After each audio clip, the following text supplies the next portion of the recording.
Bucură-te, Sfinte Parascheva, mult folositoare, în numele Tatălui și al Fiului și al Sfântului Duh, preacucenși părinți, împreună slujitori, preacuvioase măicuțe și iubiți credincioși, vă rețin acum la finalul acestei Sfinte Liturghii doar pentru câteva gânduri legate de sărbătoarea de astăzi a Sfintei cuvioasei noastre Maici Parascheva de la Iași, și plec de la ceea ce de dimineață am citit în Acatistul Sfintei. Cei care ați fost de față ați văzut, acolo spunem la finalul fiecărui icos pe care îl cântăm la Acatist: bucură-te, Sfânta Parascheva, mult folositoare. Și cei care citiți Acatistul și îl citim și știm acest lucru, vedem că Sfânta cuvioasă Parascheva în toate domeniile ajută cumva. La boli, la necazuri, la suferințe, la potop, la secetă, la foamete, așa se explică și faptul că astăzi în Moldova, la Iași, se duc atâtea sute de mii de oameni. În urmă cu ceva ani se vorbea chiar de milioane de oameni care ajungeau să cinstească Sfintele Moaște.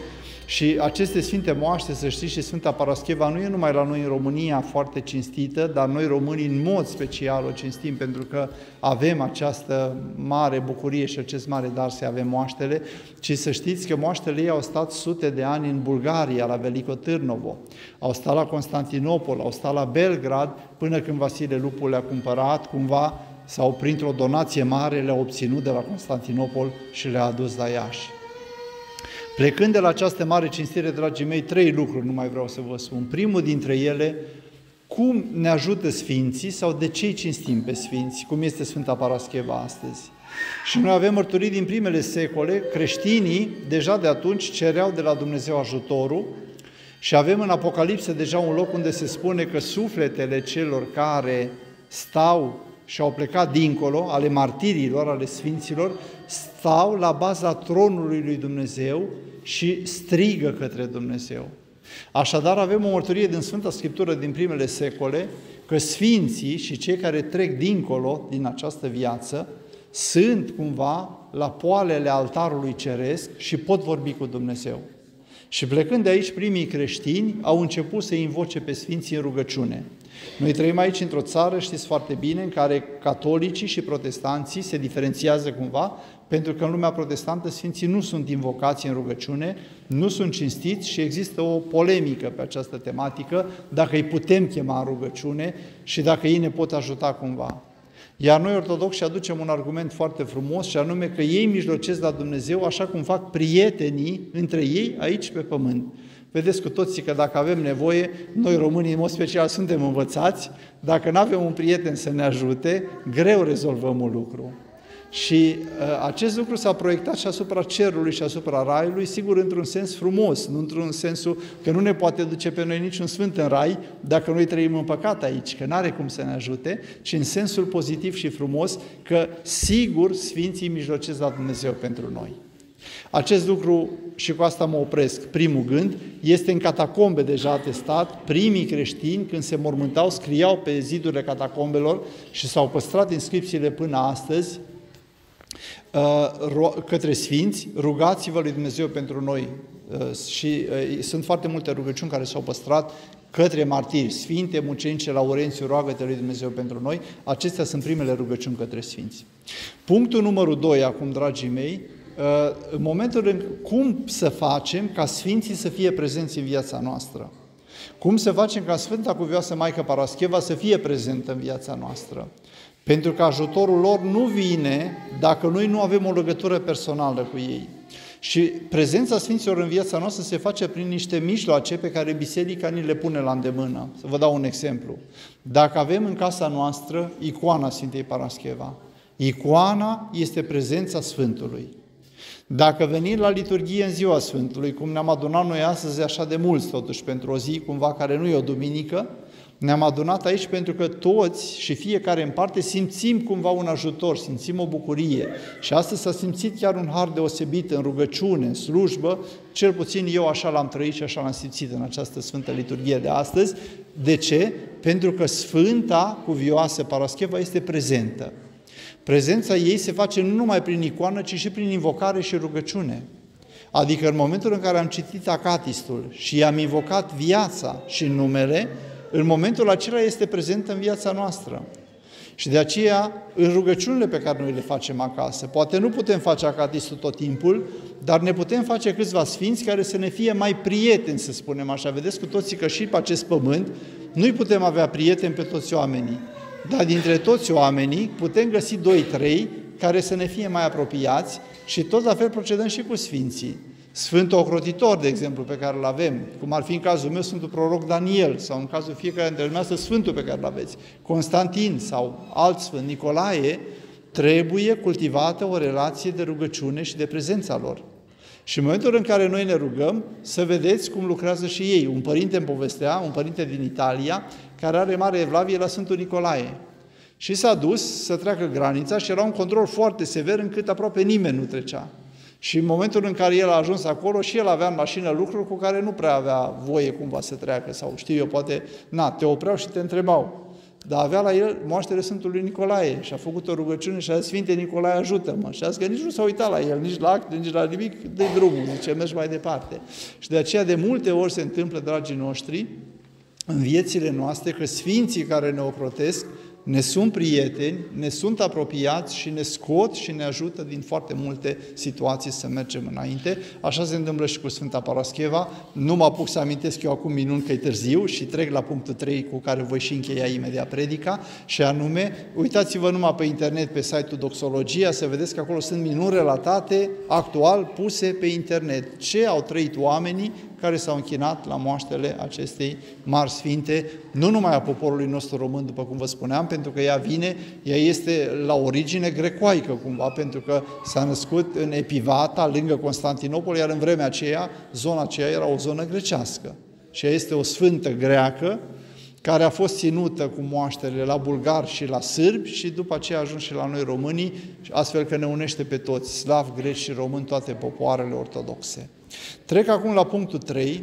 Pe lângă faptul că Sfinții ne ajută, mai există un lucru foarte important și anume, ei sunt modele pentru noi. Și aici voi încheia predica mea, tâlcuind pentru dumneavoastră troparul Sfintei Maicii Parascheva, pe care l-am cântat și știm pe de rost foarte mulți dintre noi, că îl cântăm și la mai mulți sfinți și vreau să vi-l tâlcuiesc numai un pic foarte pe scurt, pentru că el are și câteva neclarități pe care nu le înțelegem foarte ușor, pentru că în momentul în care, vă spuneam eu și altădată, citim sau cântăm troparul unui sfânt, acolo e sintetizat tot ce a făcut el, esența vieții lui, în câteva cuvinte.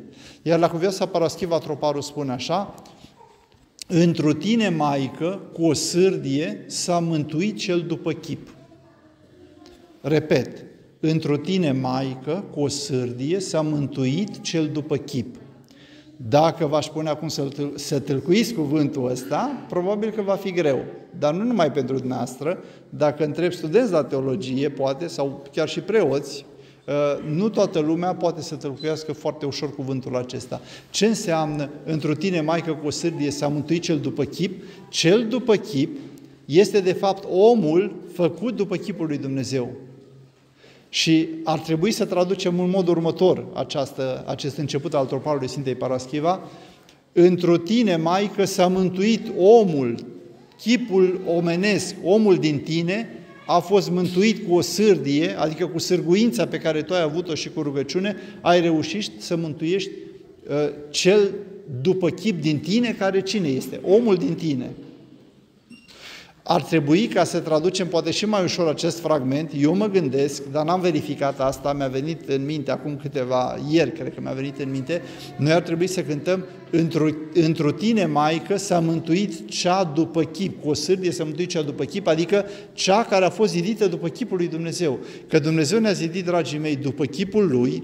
Chipul lui Dumnezeu în noi înseamnă deschiderea noastră către iubire, libertatea pe care o avem, rațiunea după care să ne conducem. Toate aceste elemente fac chipul lui Dumnezeu din noi. Chipul lui Dumnezeu din noi, să știți că nu e fața. De multe ori noi ne gândim, când spunem un chip, ne gândim la o față. Chipul lui Dumnezeu din noi este spiritual. El se referă la libertate, la iubire, la nevoia de a ieși din tine însuți pentru a te mântui și la deschiderea și dăruirea pentru ceilalți. Acesta este chipul lui Dumnezeu din noi. Și atunci când cântăm întru tine, Maică, s-a mântuit cel după chip, asta înseamnă că Sfânta Cuvioasă Paraschiva a activat chipul lui Dumnezeu din ea înspre bine, ajungând la asemănarea cu Dumnezeu.